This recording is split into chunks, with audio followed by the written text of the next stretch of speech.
शर्मा जी मेरे साथ जुड़ चुके हैं एक बारी। चर्चित चेहरा है, आंकड़ों पर बात करते हैं और आंकड़ों का ही जिक्र इस वक्त चल रहा है कि आखिर चुनावी चंदा कौन कौन किसको देता है, ये आंकड़े साफ हो जाए। तो आंकड़े तो आप लेकर आए होंगे, मैं उम्मीद कर रही हूँ। शर्मा जी, सबसे पहले इसी पर टिप्पणी ले लेते हैं कि चुनावी फंड को लेकर इतनी समस्याएं क्यों है, क्या देख रहे हैं आप? समस्या कोई नहीं है जी, सरकार को बचाने की कवायद है। एक तरफ तो हमारी सरकार कहती है digital India, make in India, digital India. दूसरी तरफ एक डिजिटल इंडिया में इन्फॉर्मेशन देने के लिए जो सिर्फ मात्र एक क्लिक पर उपलब्ध है, उसके लिए इतना लंबा समय मांगा जा रहा है। किस वजह से मांगा जा रहा है? छुपाने के लिए, रिकॉर्ड खत्म करने के लिए, डाटा छुपाने के लिए। क्योंकि इसकी चुनावी चंदे की सबसे बड़ी लाभार्थी बीजेपी पार्टी है और बीजेपी सत्ताधारी पार्टी है, तो सत्ताधारी पार्टी नहीं चाहती कि हमारी पोल खुले और पता लगे कि किस लोगों ने हमें चुनाव में चंदा दिया, किन लोगों को हमने उसके लिए अनुचित फ़ायदा पहुंचाया। इसकी शुरुआत करते हैं हम 2017 से, जब ये इलेक्ट्रल बॉन्ड लॉन्च हुए थे। जेटली साहब इसको लेके आए थे, जेटली साहब ने इसको लॉन्च करा। पहले तो शुरुआत में इसमें लिमिट थी, उसके बाद धीरे धीरे करके इसकी लिमिट भी हटा दी गई। 1000 से 1 करोड़ रुपए तक का कोई भी चुनावी चंदा दे सकता है, उसमें कोई समस्या नहीं आई थी। तो उसके अगेंस्ट इसमें करीब 20,000 करोड़ रुपए का जो टैक्स था वो माफ़ कर दिया गया था औद्योगिक घरानों का, जिसका अनुचित फायदा सीधा बीजेपी को मिला। क्योंकि जब उनके टैक्स माफ़ हुए तो उन्होंने चंदा दे दिया, उनके मामले खत्म हो गए। अब जब ये बातें खुल के सामने आने वाली शुरू हुई हैं तो इसमें पता चल रहा है कि किस तरह से ईडी, सीबीआई और आईटी का दुरुपयोग करा गया है। कंपनियों के ऊपर रेड डाली गई हैं, कंपनियों को धमकाया गया है और उसके बाद जैसे ही उन्होंने इलेक्ट्रल बॉन्ड खरीद के और चुनावी चंदे में भी दे दिया, उसके बाद उनकी सारी रेड खत्म हो गई, आईटी खत्म हो गई, सब काम खत्म हो गए। ताज़ा उदाहरण इसका ईडी का मैं देता हूँ दुरुपयोग का। अभी पीछे 12 जनवरी को तापस राय के पास ईडी पहुँची थी। 12 तारीख के बाद उनके वो ईडी ने अपनी कार्रवाई शुरू करी, इन्फॉर्मेशन लेनी शुरू करी और जांच शुरू करी। उसके बाद वो पिछले हफ्ते जो है तापस राय ने बीजेपी ज्वाइन कर ली है। उसके बाद वो मामला खत्म, बीजेपी खत्म करते ईडी अपनी ठंडी बैठ गई। तो इसी तरह से चुनावी चंदे का माहौल है। सबसे ज़्यादा लाभार्थी बड़ी इसकी चुनावी चंदे की, करीब 6,500 करोड़ से ऊपर का इनको चुनावी चंदा मिला है बीजेपी को। तो उसका वो अगर डिटेल खोल देगी, पोल खोल देगी, तो उनकी पोल खुल जाएगी कि किस से लेके उन्होंने अनुचित लाभ पहुंचाया। शर्मा जी, आप ये कह रहे हैं कि अगर चुनावी चंदे का जो धंधा चल रहा है वो खुल जाएगा तो कई राज खुल सकते हैं। बिल्कुल जी, चपेटे में क्या सरकार भी आई? सरकार ही तो आ रही है चपेटे में। विपक्ष आ रहा होता तो ये अब तक सारा काम हो गया होता। अब तक डिजिटल इंडिया जो है वो एसबीआई ने उसको साबित करके दिखा दिया होता। सुप्रीम कोर्ट आज कहता कि विपक्षी पार्टी को कितना चंदा मिला, अगले दिन 2 घंटे के अंदर सुप्रीम कोर्ट में डाटा अवेलेबल होता।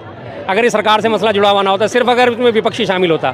लेकिन सरकार सबसे बड़े लाभार्थी के तौर पे शामिल है, सत्ताधारी पार्टी सबसे बड़े लाभार्थी के तौर पे शामिल है। तो आज वो कह रहे हैं जी हमें वक्त चाहिए। और सबसे बड़ी बात में एसबीआई की आप बताते हैं कि केवाईसी जो है, नो योर कस्टमर, जिनको चुनावी चंदा दिया गया, जिन्होंने इलेक्ट्रल बॉन्ड खरीदे, उनसे केवाईसी के फॉर्म भरवाए गए। जब आपने केवाईसी के फॉर्म भरवाए गए, केवाईसी में आप भरवाते हो पैन कार्ड, आपका आधार कार्ड, आपका बैंक अकाउंट, आपकी और अदर डिटेल, आपका एड्रेस, आपकी अगर कंपनी के थ्रू खरीद रहे हो तो कंपनी की सारी डिटेल्स भरी जाती हैं, इंडिविजुअल खरीद रहे हो तो इंडिविजुअल की सारी डिटेल खरीद। जब आप केवाईसी करवा रहे हैं और वो सारा का सारा डाटा आपके पास फीड है, तो आज के डेट में तो सिर्फ एक माउस पे क्लिक करना होता है और सारा जानकारी आपके सामने आती है। तो जाहिर सी बात है, जब वो छुपाने के लिए सारा खेल करा जा रहा है और एसबीआई ने सोचा कि हमेशा की तरह हम इसको लटका देंगे, सरकार हमारे बचाव में उतर जाएगी, जैसे हरीश साल्वे साहब उतरी गए उनके बचाव में। उन्होंने टाइम मांग लिया, 30 जून तक का हमेशा टाइम दे दो। लेकिन एसबीआई तो सर अभी भी ये दलीलें दे रहा था कि कुछ समय चाहिए, क्योंकि इतना सारा डेटा एक साथ तो नहीं आ सकता ना, समय लगता है। सब दलील वो दे रहा है, लेकिन जब हम इसमें आपने आज देखते हैं कि उसमें सुप्रीम कोर्ट में कहा गया और सुप्रीम कोर्ट ने फैसला किया था। इन्होंने सुप्रीम कोर्ट ने कहा था कि सारी की सारी डिटेल जो है सुप्रीम कोर्ट में कि सीलबंद लिफाफे में दर्ज है। जब वो सीलबंद लिफाफे में दर्ज है तो सीलबंद लिफाफे को खोलने में कितना टाइम लगेगा साहब? और डिजिटल इंडिया का युग, सच्ची बात है, बार बार इस बात को हम उठाते हैं कि डिजिटल इंडिया आपके सारी जानकारी खाते की एक क्लिक पे उपलब्ध है। आपने एक क्लिक दबानी और सामने सारा डाटा है, तो फिर टाइम किस लिए चाहिए? 29 राज्यों में 29 ब्रांच हैं जो इसको इलेक्ट्रल बॉन्ड को जारी करती हैं, हर ब्रांच से। और जबकि ये 14 फरवरी के बाद का मसला है और उनको टाइम दिया गया था 6 मार्च तक का, अच्छा खासा टाइम दिया गया। उस टाइम में उन्होंने क्या करा, करीब 25-26 दिन हो गए आज इस बात को। सुप्रीम कोर्ट ने भी तो यही सवाल उठाया आज जजमेंट में कि आपने 26 दिन तक करा क्या? आपने आगे एप्लीकेशन लगा दी कि हमें टाइम और दो, आपने उसी बात पे उसी टाइम से कार्रवाई क्यों नहीं शुरू करी? जब हमने आपको एक चीज़ बोल दी, इसका मतलब उनके मन में चोट था और वो चाहते थे कि सरकार का प्रश्रय हमें हासिल हो जाए और हमें ये डिटेल ना देनी पड़े। आंकड़े सामने आएंगे तो कोई सबसे बड़ा स्कैम भी खुल सकता है, ये भी कयास लगाया जाए। बिल्कुल है जी, स्कैम क्यों नहीं है? स्कैम ही स्कैम है। आंकड़े सामने आते तो स्कैम ही खुलेंगे और क्या खुलेंगे। और मैं तो कहता हूँ भी सुप्रीम कोर्ट को डंडा और चलाना चाहिए, फटकार लगानी चाहिए। पीएम केयर फंड पे भी आदेश जारी करना चाहिए। पीएम केयर फंड में कितना आया, कितना गया, कितना खर्चा हुआ, किसने दिया, उसके भी आंकड़े सार्वजनिक होने चाहिए। उसे भी आरटीआई से बाहर कर रखा है, उसकी भी कोई इन्फॉर्मेशन पब्लिक के पास नहीं, जबकि पैसा सारा का सारा पब्लिक का दिया गया उसमें।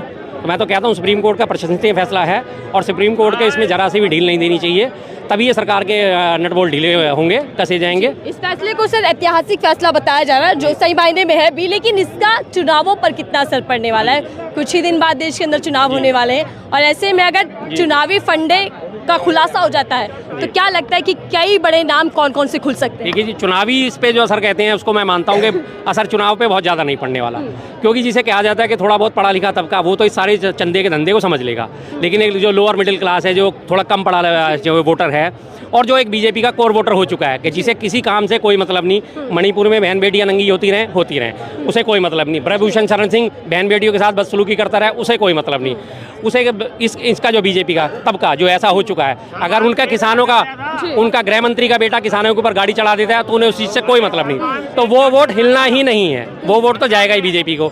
लेकिन उसके बावजूद भी एक जिसे हम कहते हैं फ्लक्चुअल वोटर, जो थोड़ा सा मुद्दे देख के वोट करने वाला होता है, अगर वो इस मसले को लेगा जरा सीरियसली तो कम से कम चुनाव में कुछ ना कुछ तो फर्क जरूर पड़ेगा। और कुछ नहीं तो कम से कम जो बीजेपी अपने आप को इतना ईमानदार पार्टी होने का दावा करती है, उसकी पोल तो खुल के सामने आएगी, जनता के सामने आएगी, जिसे लगातार मीडिया ने और पेड मीडिया ने ढक रखा है कि नहीं नहीं बीजेपी तो बहुत बढ़िया पार्टी है, बीजेपी तो दूध की धुली पार्टी है, तो वो कम से कम पोल तो जनता के सामने खुलेगी।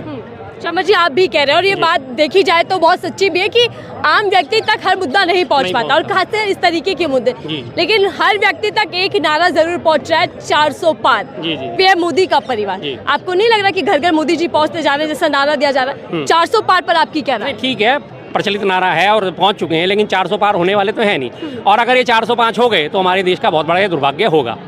इन्होंने, इनके अनंत हेगड़े ने, कर्नाटका का सांसद है, उसने खुल के अपनी मन की बात खोल दी कि हमें 400 पार हो जाएंगे तो हम संविधान बदल देंगे। वो संविधान बदलने के बाद संघ का विधान लाना चाहते हैं, जो कि इनकी बहुत पुराना छुपा हुआ एजेंडा है, और ये कभी होना नहीं चाहिए। हमारा देश संवैधानिक है, संविधान से ही चलना चाहिए, इसको संघ का विधान इसके ऊपर नहीं लगना चाहिए किसी भी कीमत पे। तो मैं पूरी जनता जनार्दन से अपील करूंगा, जहाँ तक भी मेरी आवाज़ जा सके, कि इस बार बीजेपी को बाहर का रास्ता दिखा दो, ताकि हमारी संवैधानिक व्यवस्था कायम रहे, वहीं की वहीं रहे, संविधान पे हमारी आँच ना आए। हमारा संविधान विश्व में सबसे बढ़िया संविधान माना जाता है, जिसमें हर एक शक्ति को, हर एक कार्यपालिका को, विधायिका को, न्यायपालिका को, तीनों को शक्तियां दी गई हैं, लेकिन तीनों की शक्तियां आपस में क्रॉस भी करी गई कि कोई भी एक निरंकुश ना हो सके, और सबसे ऊपर उसमें जनता को समझ दिया गया है अधिकार के हर 5 साल में अगर आपको लगेगा ये तीनों के तीनों जो पिलर हिल रहे हैं, तो आप इन्हें मजबूत करने के लिए सरकार बदल दो। कार्यपालिका गड़बड़ कर रही है, कार्यपालिका को बदल दो, विधायिका गड़बड़ कर रही है, विधायिका को बदल दो। तो ये संविधान हमारा देश में सबसे शानदार संविधान लागू हुआ है पूरे विश्व में अगर देखा जाए तो। एक नेता के बयान से, जो कि निजी बयान बताया जा रहा है बीजेपी की ओर से, हम पूरी बीजेपी पर सवाल कैसे उठा सकते हैं? पीएम मोदी कहते हैं, बीजेपी कहती है कि सबसे लोकतांत्रिक पार्टी अगर कोई है तो वो बीजेपी है। हाँ जी, हाँ जी, संविधान को मानने वाली सबसे लोकतांत्रिक पार्टी बीजेपी है, इस तरीके का बयान। जब आपस में मीटिंगें होती हैं तो कहीं ना कहीं तो ये चीज़ डिस्कस होती होगी। अब कहीं ना कहीं अति उत्साह में जिसे कहते हैं, या लूज टॉक में उनकी बात से निकल गई है। तो एक आदमी किसी पार्टी से कब जुड़ता है? जब उसकी विचारधारा उसके साथ मैच करती है। आज हम इसे कह रहे हैं कि एक सिंगल पार्टी का ये बयान है, सिंगल पर्सन का ये बयान है, लेकिन उस विचारधारा को लेकर तो उस पार्टी में जुड़ा है ना, उसी विचारधारा को लेकर वो उस पार्टी में जुड़ा था, जो विचारधारा सामने आ गई है। अगर संविधान बदलने की बात होती, कांग्रेस पे ये लोग बार बार आरोप लगाते हैं, तो कांग्रेस ने भी 414 सीटें जीती थी, लेकिन क्या कभी संविधान बदलने की बात करी? इंदिरा गांधी जी की हत्या के बाद जो है 404 सीटें उन्होंने चुनाव में जीती थी, 10 उसके बाद उपचुनाव में जीती, पूर्ण बहुमत था, पूर्ण से भी ज़्यादा बहुमत था, लेकिन उन्होंने कभी संविधान बदलने की बात नहीं करी उन्होंने। लेकिन इन लोगों का अभी जिस तरह से 2 बार इनको सत्ता का सुख हासिल हो चुका है, इनके मुंह लग चुका है खून, अब ये तीसरी बार यही चाहते हैं कि हम संविधान बदल दें, मनुवाद लेके आए और संघ का विधान लेके आए, नॉट संविधान, संघ का विधान, ये लोग ये चाहते हैं।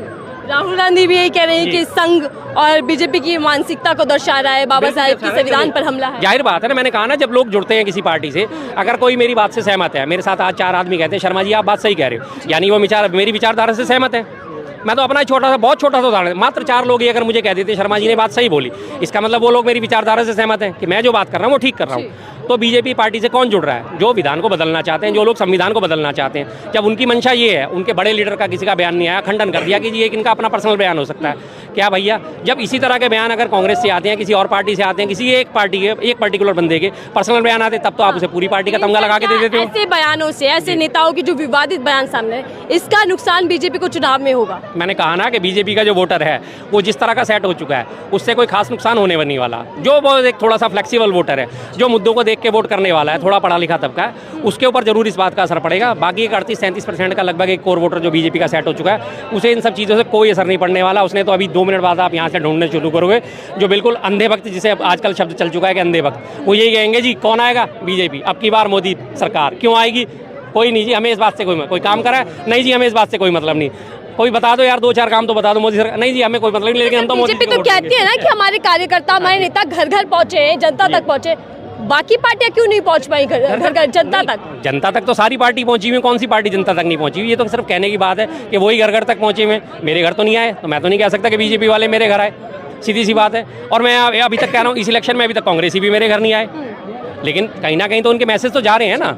घर घर जाने का मतलब होता है कि आप उनकी विचारधारा से सहमत हो रहे हो नहीं हो रहे हो, आप उनसे बातचीत कर पा रहे हो, उनसे लोगों को इंटरेक्ट कर पा रहे हो नहीं कर पा रहे, उनसे अपनी वार्तालाप रख पाते हो, अपनी बात रख पाते हो नहीं रख पाते। मेन बात ये होती है। चुनावी फंड को लेकर या फिर 400 प्लस के नारे को लेकर जो कहा जा रहा है, और विपक्षी एकता जो कहीं बिखरती दिख रही है तो कहीं बड़ी मजबूती से दिख रही है, मैं छोटी सी राय आपकी इस पर चाहूँ। जी जी, चुनावी आंकड़े की बात अगर हम विपक्षी एकता की बात करी जाए तो आज ममता बनर्जी का भी मैंने देखा कि उन्होंने अपने 42 सीटों पर सांसद अपने डिक्लेयर कर दिए हैं।